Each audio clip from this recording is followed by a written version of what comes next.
चलिए बेटा शुरू करते हैं। आज हम लोग एक्सटर्नल ईयर और मिडल ईयर को देखेंगे, वो भी 3D में। देखिए, अगर हम लोग अपने ईयर को बाहर से देखें तो ईयर पिन्ना आपको ऐसे नज़र आती है बाहर से।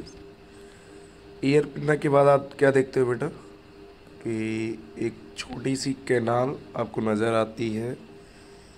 ये कैनाल आपको यहाँ नज़र आ रही होगी।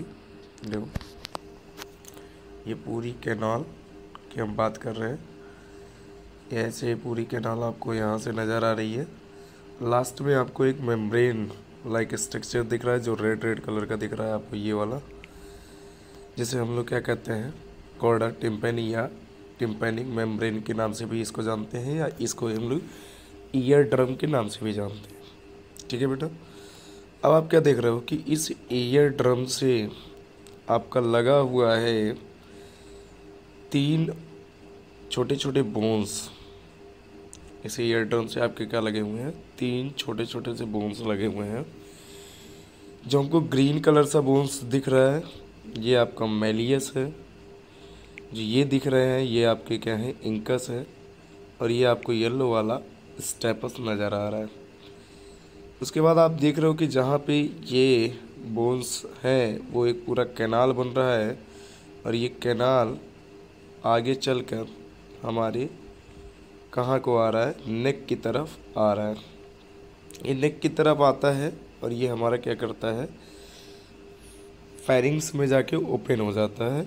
इसको हम लोग ऑस्टेजियन ट्यूब के नाम से भी जानते हैं, कार्टिलेज ऑफ ट्यूब इसे भी कहा जाता है। ठीक है बेटा। और ये देख रहे हो आप, एक कैनाल से जुड़ा हुआ ये पूरी कैनाल है। यहाँ पे ये टेंसर टेम्पनिंग में मसल्स होती है जो क्या करती है, दोनों को अटैच करके रखती है। ये पूरा कैनाल है। इस कैनाल का काम एक ही है, जिसे हम लोग ऑस्टेजियन कैनाल भी कहते हैं या ऑस्टेजियन ट्यूब के नाम से भी हम लोग इसको जानते हैं। तो आज की इस लेक्चर में हम लोगों ने देखा 3D स्ट्रक्चर ऑफ ईयर, जिसमें हम लोगों ने ईयर पिन्ना देखा, ईयर कैनाल देखा या ऑडिटरी कैनाल उसे हम कहते हैं, वो देखा। उसके बाद हम लोगों ने ईयर ड्रम या टिम्पेनिक मेम्ब्रेन देखी, हिमालयस, इंकस और स्टेपस को देखा। स्टेपस को देखिए बेटा आप, तो एक क्लियर चीज़ आपको दिख रही है कि स्टेपस ऐसा लग रहा है कि किसी चीज़ पे लगा हुआ है। तो वहाँ पे बेटा क्या होता है, ओवल विंडो होती है, और वो ओवल विंडो को क्या करके रखा है, ढक करके रखा हुआ है, और उसी पे आपका कौन लगा होता है, स्टेपस लगे होते हैं। Thank you.